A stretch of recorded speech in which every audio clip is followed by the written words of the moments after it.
एक छोटी सी झोपड़ी में दो दोस्त रहते थे, रामू और सामू। रामू कचरे की गाड़ी चलाता था और सामू रोड के किनारे बैठकर भीख मांगा करता था। जिंदगी में पैसा नहीं था। रामू रामू सामू सामू सामू। लेकिन एक दूसरे के लिए दिल जरूर था। एक दिन रामू कचरा फेंकने के लिए अपनी गाड़ी लेकर नदी के किनारे आता है। गाड़ी रोकता है और जैसे ही वो कचरा फेंकने के लिए उतरता है, तभी उसकी नजर पड़ती है एक चमकदार चीज पर। वो हैरान होकर बोलता है, अरे ये तो किसी राजा महाराजा का लगता है। वो उसे उठाता है और साफ करने लगता है। तभी अचानक उस चिराग से निकलता है एक भयानक रूप वाला जिनी। इस बार उसका चेहरा और भी रहस्यमय था। आंखों में कुछ अजीब सी चमक थी। जिनी बोलता है, मैं हूँ जिनी, मैं तेरी 3 इच्छाएं पूरी कर सकता हूँ, लेकिन ध्यान रहे हर इच्छा की अपनी कीमत होगी। रामू अंदर ही अंदर सोचता है, अरे बाप रे, शायद अब जिंदगी में कुछ रंग भरेगा।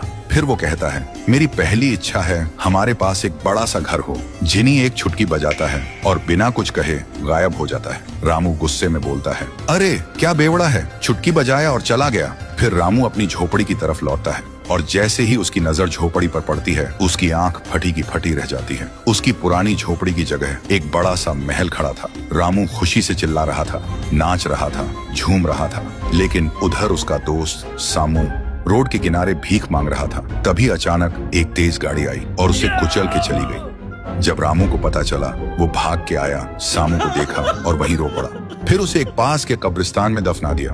तभी जिनी दोबारा आता है और बोलता है, बता तेरी दूसरी इच्छा क्या है। रामू आंखों में आंसू लेकर बोलता है, सड़क पे चलना मुश्किल है। मेरा भाई जैसा दोस्त को सड़कों ने छीन लिया, तो मुझे कुछ ऐसा दो जिसमें मैं उड़ सकूं। जिनी छुटकी बजाता है और उसके सामने एक लाल उड़ने वाला कारपेट आता है। जिनी बोलता है, इसमें बैठ जा, अब तू आसमान से चलेगा। रामू कारपेट पे बैठता है और आसमान में उड़ने लगता है। चेहरे पे खुशी थी। वह देखता है पूरा गांव ऊपर से छोटा सा लग रहा था। काफी देर तक वो आसमान में उड़ते रहा, लेकिन जब वो घर वापस आया तो उसने देखा उसका महल जलकर राख हो चुका था। रामू वहीं गिर गया और फूट फूट कर रोने लगा।